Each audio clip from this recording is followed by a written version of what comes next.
ready? It's the Roundtable with me, Robert Bannon. Welcome, everybody, to the Roundtable. It's another episode here on YouTube, or if you're listening to us on the Broadway Podcast Network. I have Broadway Podcast Network brethren. Listen, I love the Broadway Podcast Network because 1 second you could listen to this trashy show, then you could listen to Carrie Butler, and then you can listen to God knows what's on here. There are people who do deep dives into musicals that no one has ever seen. There are people here who interview the biggest stars in the entire world. And then somewhere on this mess is this show. And I'm so excited because Rob Schneider is here. And here's my beef with Rob Schneider.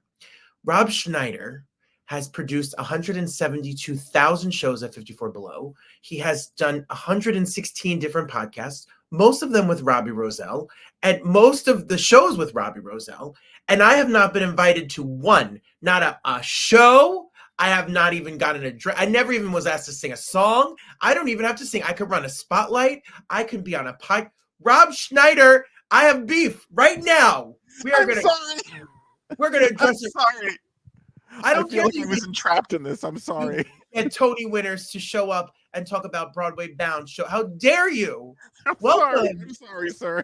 I'm so excited that you're here. I'm excited you're here. Wait a minute. Now, you know there can only be like 2 Robbies at most on stage at 54 Below. So would you like me to get rid of Mr. Roselle, and would you like to tell him personally he's been terminated? He's going to see this and get so angry. He's going to be so mad that we didn't invite him. You know. I know. I'm sorry, Robbie. Sorry, Robbie. Robbie has gotten enough tension on the Roundtable. He has had plenty of his moments. Wait, let me ask you. If you were going to come to 54, what would you want to sing? You get a magic wand. You get a magic wand. You get to sing anything you want. Broadway Bound, the musicals that never came to Broadway, is coming to 54 Below in March. You have a lineup of all-star people. Like, you have really amazing people, and Robbie Roselle. Oh, of course. He's got a bunch of amazing people and Robbie Roselle. Robert, I would move if I were you. I would move. You've asked to replace him. You said amazing people and Robbie. I would move at this point. We can call the FBI witness protection. We'll take care of you. You two have to be. Robbie directs my shows, and Robbie has produced my albums and all of that fun stuff. And I love Robbie, and your person. And he's talked about the shows that you've produced. You know, a lot of the times, 54 Below. We love 54 Below. We love the programming that they put on in the show. You get people to show up, sing a song. You know, they don't get $1 million. You get it's maybe a drink and one rehearsal, and one. And you put on an entertainment. You have done how many shows there? Do you know? Yeah, I just finished my 205th show. Yeah. Oh, look, and some of them I'm like, oh, what was that? I'm sorry, I don't know what language I can use. There's some. I actually have one on my wall that I hang. I won't show you what it is that I hang up there because I'm like, if I ever do this again, just like lock me away somewhere. So I have a reminder up like the word. I have some really amazing shows up here, but then there's one up there where I'm like, never again, never again. But yes, so I did like 205 shows. My first one was actually, oh my God, Valentine's Day 2016 was my anniversary show. That was my first show I ever did at 54. So I just had my anniversary a couple of days ago. Thanks for sending flowers. They're on their way. They got stuck a little. You know, one of you offered to sing in one of my shows. Just maybe stuck on the way. Well, what I love about you, and I joke, but if you ever get Robbie a drink, he will tell stories about what the green room's like when you mishmash all of these stars and singers together. You put some very interesting people in a room together. It's the best. It's the best. I love it. Well, get your tickets, 54below.org. Get your tickets. The show is coming March 5th. You have done everything. Like, if I read about you, you're a director of a ton of musicals and plays and work. You have had multiple podcasts. You have a book that you have helped edit and forward and write and do and all sorts of things. And you have coached and you have done all of the things that what do you call yourself? What do you identify as an artist? Are you just a jack of all trades? I actually identify primarily as like a buffet enthusiast. That's like my priority. That's number one, which is visiting as many different buffets as possible and getting as much different prime rib as possible. Then after I get kicked out of a buffet, I'm like, I need to make money for more buffets. So maybe I'll do some more shows. So so that's what I primarily identify as. This is just means to an end. Just means to an end. I don't know anything about Broadway. I just lie and make things up, and people go, he's got a deep voice, so maybe he's telling the truth. But not at all. Not at all. It's just to really fund the prime rib buffet. Is it? I don't. Yes. Are they I don't good know. buffets? Are they good buffets? Are they Oh, like? no. I will listen. I can go from like Vegas top of the line all the way down to Hometown Buffet in the middle of like Pennsylvania. Yeah, some buffets I'm not allowed to go back to.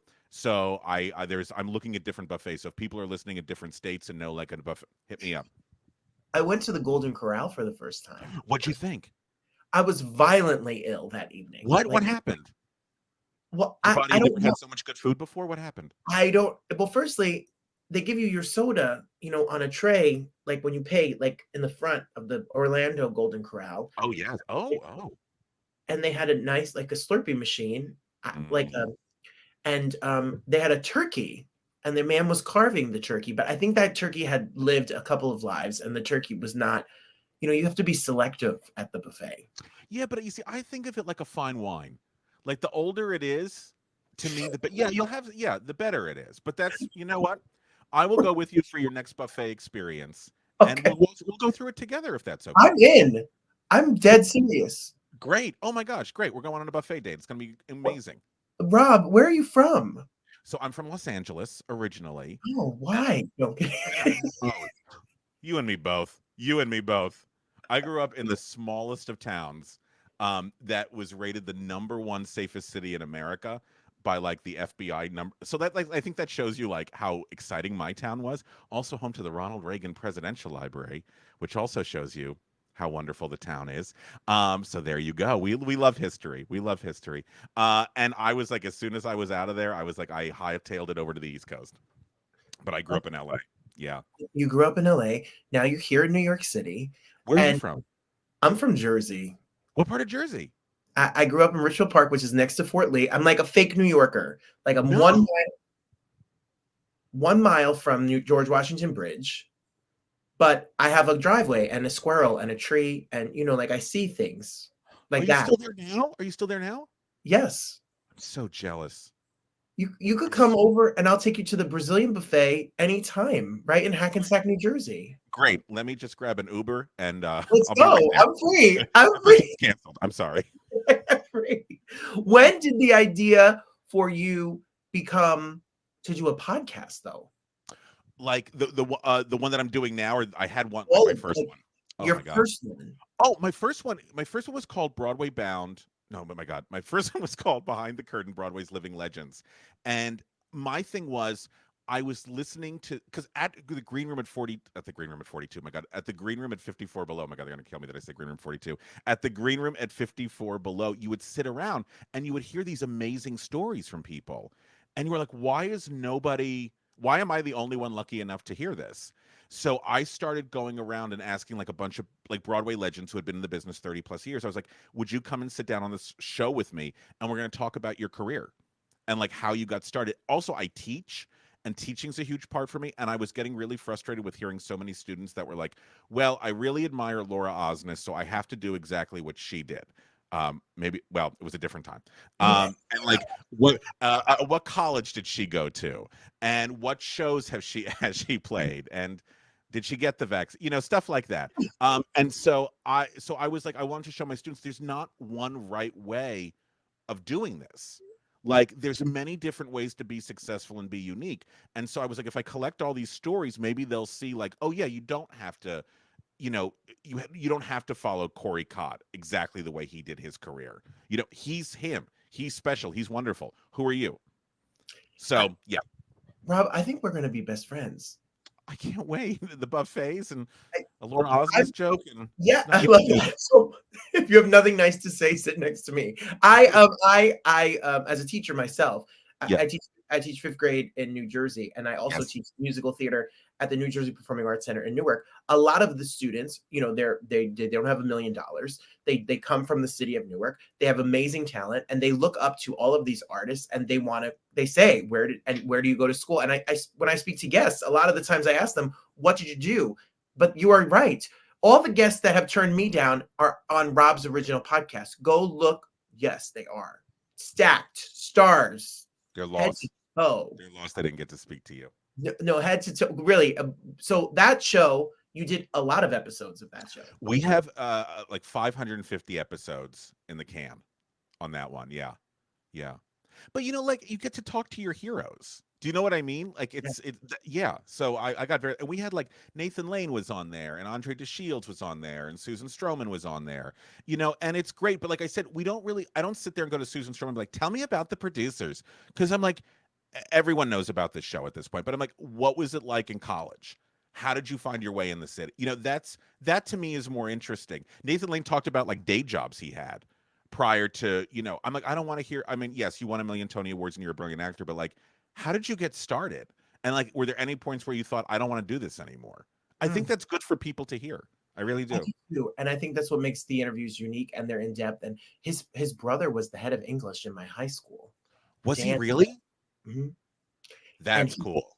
And when The Birdcage came out, I showed him in Entertainment Weekly, because I was a nerd in 8th grade who subscribed to Entertainment Weekly. Yes. Oh, yes.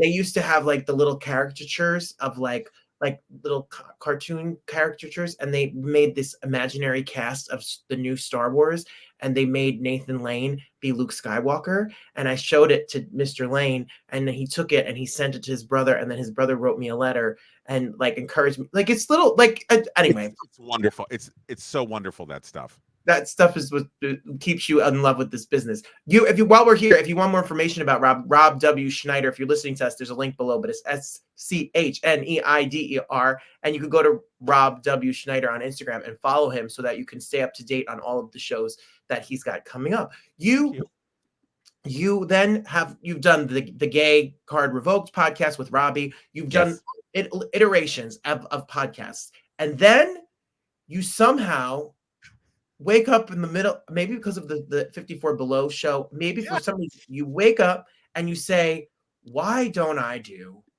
Broadway Bound, the musicals that never came to Broadway? How do you come up with this idea? Wait, I love that the image can just come up like that. That was fantastic. Hold on, let me see if I can recreate it. Look, that it's exactly, there's no Photoshop at all. It's no, and the mental thought is, what the fuck am I doing? That was it. That was going through my head. Here's my question for you, because I have done podcasts on the Broadway Podcast Network, like the Musical Theater Podcast, the Just Theater. So good. So good. They're like in-depth, very detail-oriented, like professionally, like I know who was everything in this show. I knew the journey. And then I come on and say things like, they ask me things like, what did you think of Ben Platt and Dear Evan Hansen? And I say, as a person or as an actor? Like, mean things like that. Yes, I get it. So then I come on and just add that mess. You do research, Rob. Like, this is not just you saying, hey, remember there was a movie called Arthur? I'm a geek. You know how it got started, honestly, was we started the series at 54 Below because I was like, I think it's really important to remind, especially like new writers, that even the best of the best, Broadway, as wonderful as Broadway is, it doesn't mean that only the best things happen on Broadway. And so I was like, well, let's create a series that celebrates all these shows. And like, I'm sure there's really funny stories along the way. And then I got approached and they were like, do you want to turn this idea into a book? Like a Not Since Carrie type situation. Right. And I was like, oh, okay. And so I did an outline for the book. And then I was like, what kind of hurts me is that when I'm doing it, I'm like, oh my God, if you could only hear this amazing song from Arthur. But I'm like, you can't do that in a book. Like, you can't hear how good the music was. So I was like, well, what if I turned it into a podcast? Then you get both like the book research of it, and you also get to actually hear these songs. And then I was like, and you actually get to hear the voices of the people who were involved. So like on Arthur, and not a lot of people know this, it was created by the people who did Friends, who created Friends. So David Crane, Marta Kaufman, and Michael Skloff, who David and Marta created Friends, and Michael Skloff wrote the theme song to Friends. They, in the 80s, were Broadway babies. They wanted to do musicals. And so they did it. And because Arthur kept getting delayed and they kept losing so much money, they're like, we need to just start like writing something else. So they moved to LA and wrote a sitcom, and the sitcom was called Friends. And they're doing pretty well for themselves. So had Arthur been successful, we wouldn't have had Friends. Oh my, how did you find that out? When we were doing the research for the 54 show, I would ask people, I'm like, what did you guys all see that was out of town? Because you grew up in New Jersey, so you probably got to see a lot of theater and stuff, right? In LA, there's nothing. Unless like you want to see like, the cast of Chuck on their hiatus doing A View from the Bridge. But like, there's nothing, there's no theater in LA. And people are going, this there is. I'm like, great, show me. so we didn't really get to see stuff. So I would ask him, like, what did you see that you really liked? And some people would go, oh my God, I saw a show called Busker Alley and it was really bad, but there was an amazing song in it. I'm like, great, that's all I need. I just need that like one song. So somebody had seen Arthur and was like, it's a great, great show. Listen to it. And I listened to the demo and I'm like, this is really good. Like, this is a great score. It's a bop, as the young kids say. Yes, it's a bop. Well, it's the first episode that's up and now, Yes. and you're set. And I love Arthur. The movie gives me all the feels because Too. I love so it. Good. It's so good. I remember going to the Palmer Video on Main Street, Richmond Park, and my dad saying, "Have you ever seen Arthur?" And I said, "What is Arthur?" And I was a young kid, and I did not get it, but I laughed. And it's like our family movie. Like if it's like Thanksgiving Eve and we're all together, we watch Arthur. That makes me so happy because it's just such a warm, beautiful romantic comedy, and he's genius in that film. Genius. And Liza Minnelli, I'm like, yes, a million times yes. Then you have The Graduate, which is now up. Yeah, The Graduate which is a really bizarre story. That is a bizarre story.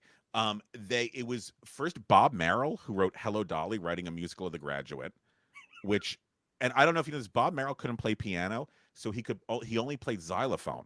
So he would like tap out the melody on a xylophone, and then somebody would write it down for him. Okay. And then they double-crossed him. They double-crossed Bob Merrill. They were like, you need to have a youth consultant, like help you like understand like the youth of today. So they brought in Jim Steinman, who wrote like Bat Outta Hell and Meatloaf and stuff. And they were like, you're going to be the new lyricist, but the new composer, but don't tell him. We're going to tell him that you're a youth consultant. It's so bizarre. So listen to the episode. And then like the producer was like, oh, for Mrs. Robinson, we're going to get Cher, or we're going to get Julie Andrews. And they got Shirley Jones from the Partridge Family. And you're like, well, that's a choice. It's not Cher. It's not Cher. Can you imagine? I'm like, are you going to try to convince Cher and Julie Andrews to come do like 8 shows a week and they'll be like, what's the score? And they're like, well, here's a xylophone. Like, you kidding me? What the fuck is wrong with you people? Excuse my language. I'm sorry. I don't know what the language here is here. You can curse here. So then The Graduate became a play. Yeah. So then it eventually became a play. And like the play with Kathleen Turner, which was hot. I think she's amazing, Kathleen Turner. She can do no wrong in my book. Very naked. That's very naked. Yes. And and Jason Biggs. Yes. Was in it. Yeah. And Alicia everybody. Silverstone? Alicia Silverstone was the daughter. Elaine. Yeah. But everyone who reviewed the play said the same thing what they were going to say about the musical, which is like the movie is so good, like in one close up in the movie, it accomplishes what songs and dialogue are trying to do. Yeah. So like, why even bother? Why even bother? See, this is the kind of stuff you can get with all this opinion and personality from Rob on this show. And who are your guests? Is it you for an hour and a half, or you bring people on with you? Like, how do you? It's kind of like a documentary. So like, I will give you like narration, but then every once in a while I'll be like, and then here's Marta Kaufman to talk about blah blah blah. And so then like we'll insert her audio dialogue. So the people that we've had on the podcast so far for this first season, I said David and Marta, James Burrows, who 10-time Emmy Award-winning director, like changed the face of TV comedy. He was the PA on Breakfast at Tiffany's in 1966. And I was like, I'd like to interview you, but I said, I don't want to talk about Cheers or Frasier or Will and Grace. I'm like, would you come and talk about when you were a PA? And he's like, absolutely. Casey Nicholaw, Stephen Schwartz, Terry Ralston from Baker's Wife, and Company and all that great stuff. John Bolton, Chris Sieber. It's a nice, like, healthy mixture of people. Leslie Ann Warren, if you're a Clue fan, Leslie Ann Warren's coming on. Yeah. We love her. We've had her here. We had Leslie Ann Warren and Renee Taylor of The Nanny on together. And then Renee Taylor took me to lunch, and then she stole my recording equipment. But that is a story for another time. But Rob, I have a Renee Taylor story, but maybe it's for another time. I mean, I have all the time in the world. Great, let me say this really quickly. Good friend of mine was on The Nanny, and he got married. And he was like, he's like, come to the wedding. I said, great. So went to the wedding. And of course, like the whole cast of The Nanny was there, including her and her husband, Joe Bologna. And I saw them as they were leaving the wedding, literally pocketing extra food into her purse as they were on the way out the door. And I was like, I love you. Like, I love you. The woman is literally filthy rich, and she's stealing food out of a wedding on the way out the door. Okay, well now I'll tell my story as quick as I Yes. can. Yeah, please. She came on the show. She asked me to go to lunch. We went to Italy. It was in the middle of COVID. She told me that I needed to call the maitre d' and tell them that she was coming because they will send a free appetizer, which they did. Okay, I'm kind of obsessed with her. Great. Well, if you don't want to go to lunch, I'll go to lunch with her. And she wanted to do a show called Live with Renee and Robert, where we were going to do this show, but with her as the host. And she invited me the next week to a fancy dinner in Columbus Circle, where she was sitting there in her wheelchair alone with a blanket, like left there. I don't know. I found Renee Taylor in this restaurant. She got the owner to agree to let us use it as a studio. But I explained to her that, like, when I do this, I'm in my house on a computer, like a set with a desk, like where a talk show requires cameras and lights, editing. She did not care. So she would call me every day, and my brother was getting married, and she told me to tell the maitre d' at that wedding that celebrities would be at the wedding, so they needed to knock $50 off a head, which I told her no celebrities were going for my brother, who's a cop in South Hackensack, New Jersey's wedding. But she didn't care. Like, she was on me, pounding on me. So she says she wants to do Don't Walk Away, Renee as the theme song to this show. So she asks me to get a piano player to come to her apartment. Now, she lives in a very fancy, beautiful apartment across from Lincoln Center, right? And I had just assumed when she said she wanted to record it that there would be a piano in her apartment. I didn't think, like, she's a big 3-bedroom apartment. The piano player showed up, and I got a expletive laid voicemail from Renee Taylor cursing me out. And I show up, and she's laying on her chaise lounge in her silk pajamas. There's no fucking piano here. Why? And I had my bag of recording equipment. Yes. So I left it, and I said, we'll get a keyboard and come back. And then she blocked my number. What? Yes. So then I did a red carpet, and she was there, and I was ready to fight, but she doesn't even remember who I am. That is a twist to this story I did not see coming. Yes. I got cursed out by Renee Taylor. I didn't see this coming at all. But I love her. Me too. She unfollowed me on social media and blocked me. How the hell does she even know how to unfollow someone on social media? She's got this really little Spanish gay man who is her assistant, who I don't know. He probably is stealing from her. I've already gotten into enough trouble in this show. I said too much. Anyway, none of this has got anything to do with your residual checks. That's why she's pocketing food at the wedding, Rob. I thought I'd be making more money. She's great. So what are the other shows on the season of your podcast? What show? Arthur, Graduate. So it's Arthur, Graduate. What came out to Busker Alley with the Tommy Tune fiasco. Tommy Tune extravaganza, we'll say. Oh, Barry Weissler, who was the producer on that, came and talked to us. He has some really great stories. Fancy. The Mambo Kings, which was the musical. This one kind of excited me. This was the musical no one wanted to talk to me. Everybody that I reached out to was like, no, I don't want to talk about it.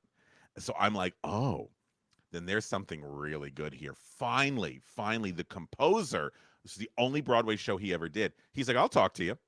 He's like, I got nothing to lose. So that's Mambo Kings. That's coming out next week. Juliet of the Spirits, which is a show that fascinates me. It's by Carolyn Lee, and it was supposed to star Angela Lansbury, and she backed out. Paper Moon, Breakfast at Tiffany's, The Baker's Wife, and we end the season with Gone with the Wind, the musical, which had its tryout in Tokyo. Gone with the Wind in Tokyo. Any questions? A lot. Great. So we go season by season. Each season is 10 episodes, and each season is thematically linked. So this one, it's called like Hooray for Hollywood, and it's any movie that got turned into a musical that didn't come in. And we could only pick 10, and those were the 10 that I was like, I think these are the most interesting.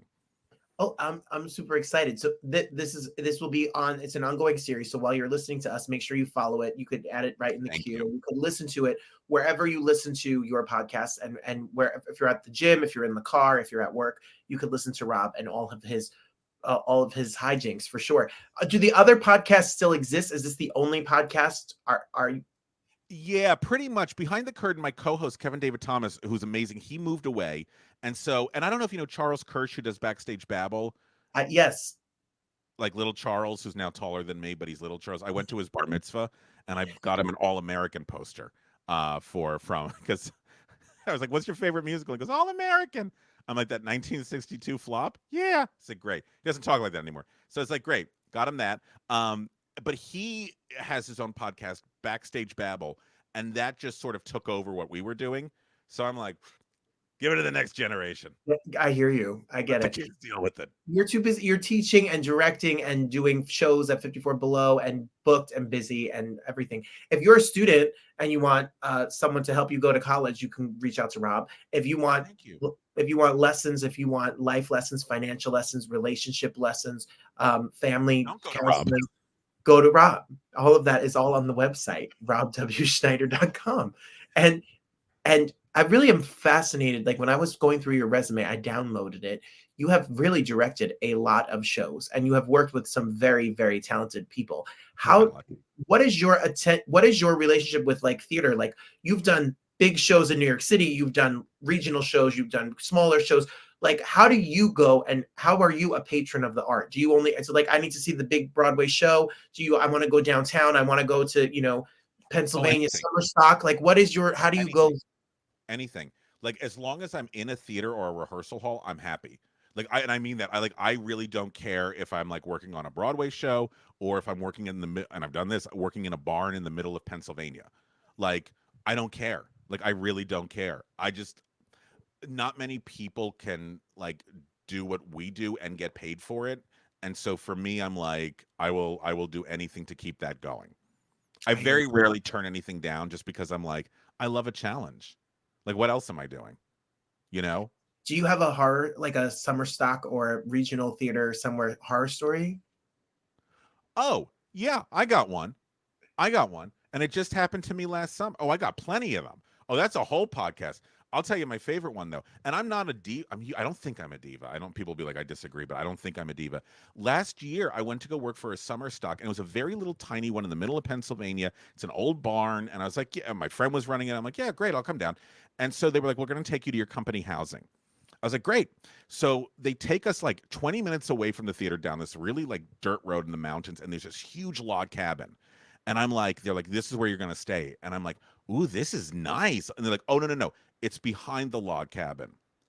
And I look behind the log cabin and I swear to you, Robert, it's an urgent care.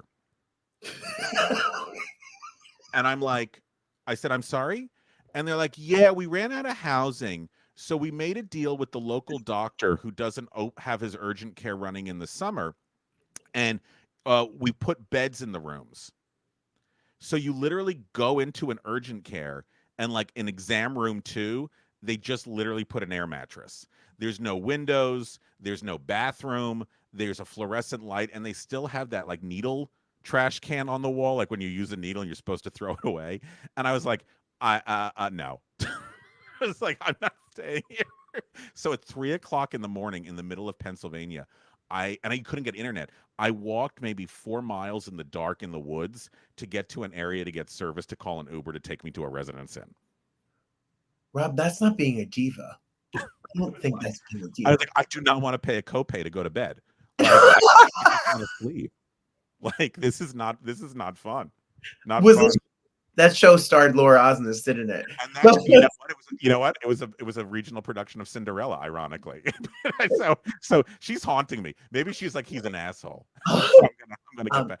Actually, you know what? I'll say this. I've worked with her. She's as sweet as can be. I'm sure. I believe that for sure. Yeah. I tease, but yes, I was in my first union job in summer stock after I got my equity card was in the infamous Music Man in Sharon, Connecticut that they tried to modernize, and then we got the cease and desist letter. You were in that? Oh yes, I was. I was in the barbershop quartet. Wait a minute. Wait a minute. What happened? Sharon, Connecticut, the Sharon Playhouse, which used to be called like Try Arts, Try Stars, Try They have a something. different name every year. Yeah. They hired like a very Bushwick star young director, and they were going to make it like the Brooklyn of the Connecticut. And we were going to monitor, and it was when Trump was running. So this director had this idea that Harold Hill should be looked at as like a con man, and at the end they should handcuff him and walk him through the aisle out of the audience into jail. So I was trying to get my union job, and I was a teacher, and I was trying to get done with all my mess. So I decided to go to the local audition because I knew in New York no one would see me. So I drove to Sharon, Connecticut, like a good Irish Catholic boy on Ash Wednesday, and stopped in a little church and said, "I want to be an actor so bad. I hope I book a job." And then I walked into holy hell and got cast in this show. God was like, really? We had cell phones, and Shapoopy was a disco number with a karaoke machine and a disco ball, and we had electric fans. And instead of like the Wells Fargo wagon, it was an Amazon truck and Amazon boxes. I heard about this. And then they took songs out. Like there was no My White Night. There was no, they just cut them right out. So then after the first night, when we got a letter from Meredith Wilson's estate saying that we were cease and desist, it had to be the original, the director was so mad that she turned the house lights on for My White Night and made the actress come out with a music stand and sing it in the aisle with no music, no microphone. Totally, it was a wild. And you know, the New York Times and Playbill and everyone came out to see this show because we were a disaster. Wow. I heard about that. And I was like, what are they doing up there? Like, here's the thing. Honestly, I don't want to sound like an asshole, and I don't know Sharon, Connecticut all that well. But I'm like, if you do want to do that in Bushwick.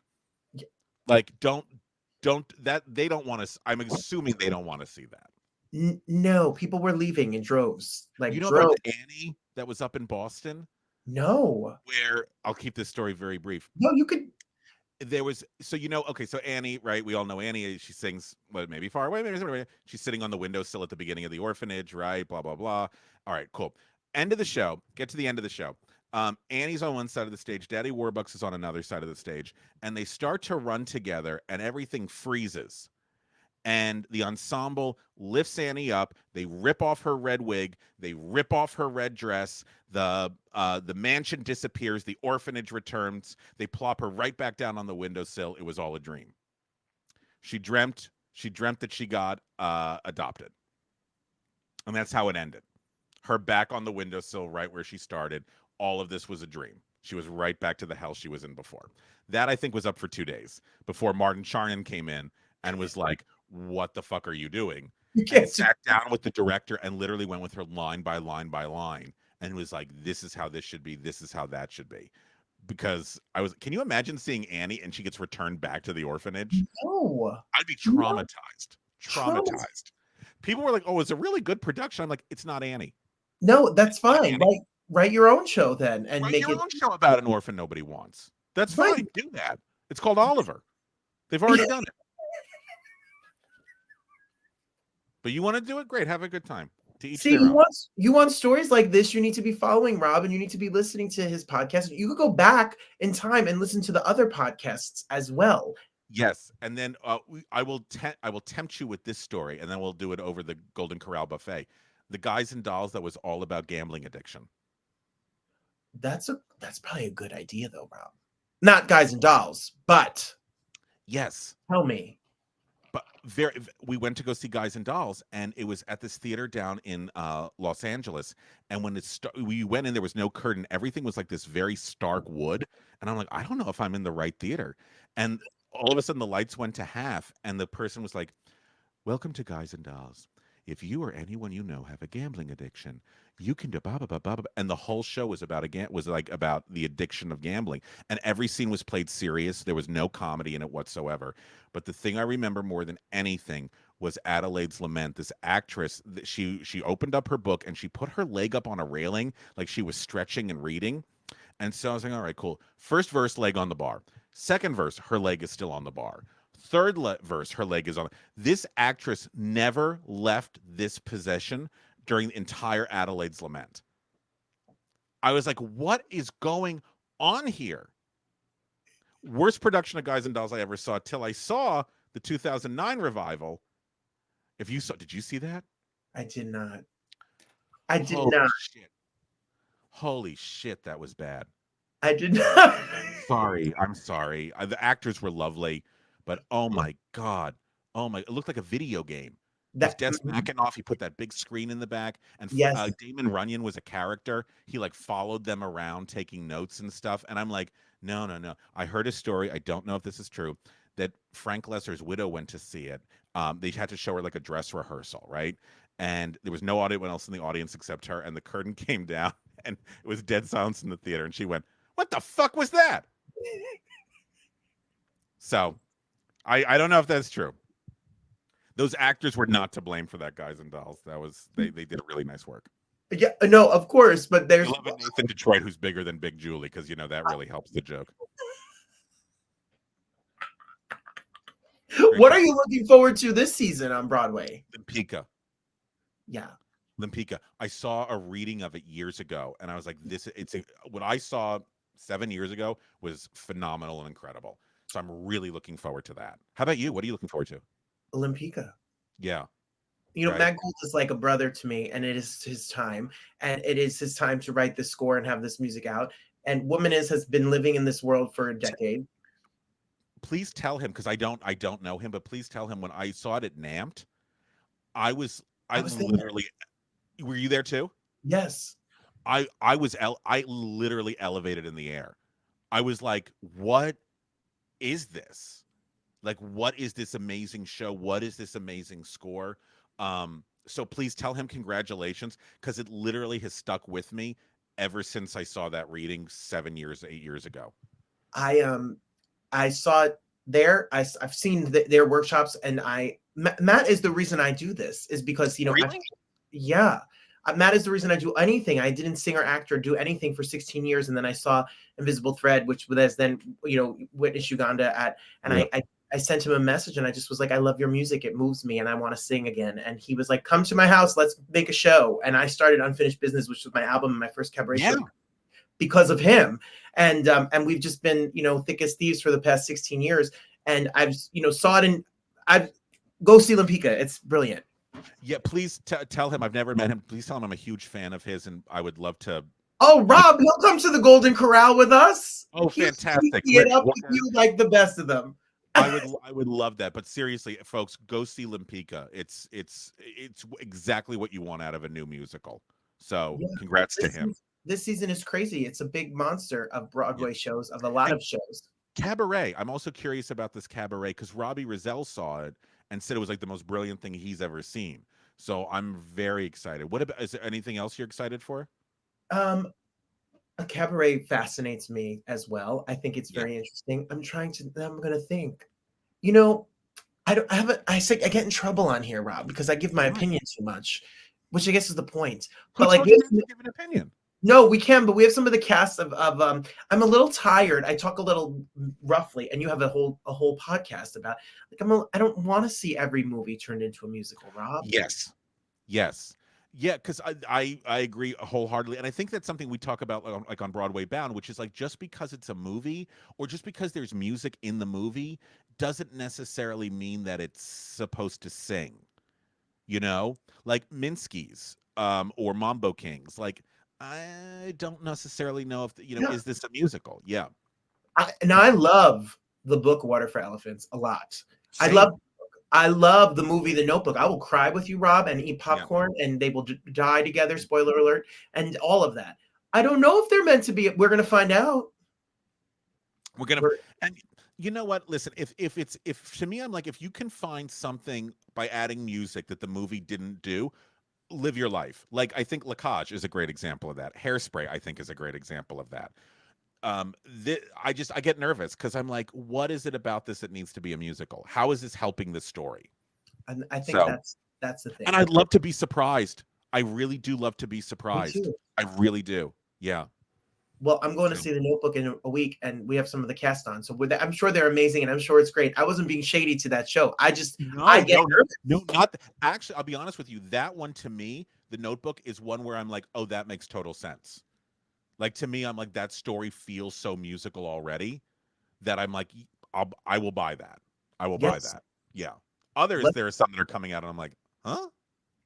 Okay. You want to go there? Great. We're going to go there, and we're going to... Rob, you're welcome to come here anytime you have something to say. Thank you too.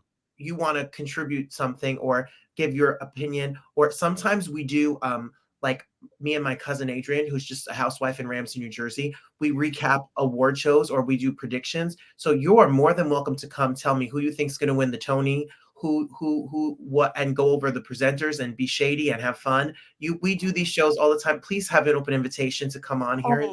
Thank you. And please come on any one of my shows anytime you want. And let's get you to sing something at 54. Seriously. My whole life, my dream is just to be cool enough to be a featured act at 54 Below, like as a little box in the whole group of fancy people. Oh my, we can make that happen. Why did you wait so long? And will you be my guest? You should come to see my show June 14th. If you're in town, I'll be a guest.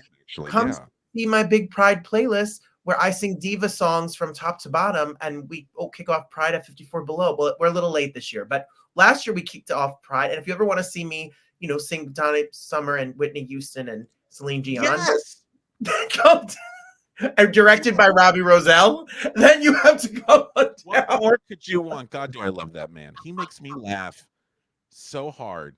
So hard. He's one of I always want to do a show with Robbie where we put like a bunch of names in a hat and he gets on stage and he just pulls a name out randomly and just tells you a story or an anecdote about that person.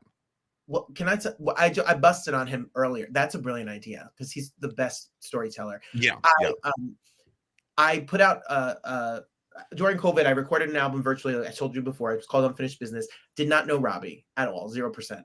And the album came out, and Robbie posted it on Instagram and was like, "Listen to this new album." So I said to him, "Thank you so much." How? And he's like, "Well, I look up for new albums and I look up cabaret acts and people who sing. And I saw you did your show at 54 Below, and I listened to your album.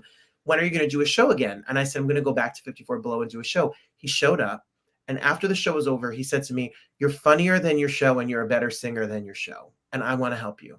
I never had met him, and I went over the house. Len cooked. Robbie says he cooks, but he doesn't. It was Len that cooked, and we built this little thing together, and our rapport and our banter. And he has become like, I can't do a project without him. He's brilliant. He's really wonderful, and the thing I really love about him more than anything is what you just said, which is that he searches out new talent and advocates for them, and he does not have to. No. That man does, he does.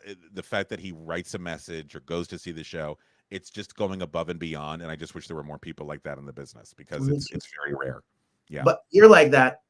I know that you're like that. I could see we all know that. Rob W. Schneider on Instagram, robwschneider.com, and then just click right below us. He's probably trending. His shows are probably trending. Well, we're like, on the ranking of the Broadway Podcast Network. He's trending with all of the highbrow upper echelon of the theater community. I'm interviewing Melba Moore about how to make a sweet potato pie, and Rob which there's no shade in that, but Rob, I'm going to tell you a story. You know how many times I tried to get Melba Moore to be on Behind the Curtain and she said no? Why? I don't know. So don't tell me I get people you don't get. She won't even tell me how to bake a pie. Well, I'm going to get you, if you ever do a show about Melba Moore, I'm going to personally get Melba Moore. I see her at the Acme in Edgewater, New Jersey. She shops. And then I told her on the interview, which we aired yesterday, I said, "You're very fancy." I said, "Because you're there all covered up in your Uggs and your hood, but you have a car service pick you up." And she said, "Don't tell people because I don't like people to touch me." As I'm selecting my roast beef from the lunch meat counter, I don't like to be distracted. See, there you go, Rob. Sing for you, I got love. Right, this is trouble. You're trouble in the best way. No, she's great. And we are going to be watching and listening. Thank you so much for being here. Thank you, Robert. And please come to 54 anytime you want. We'd love to have you. I'm going to be there. Great.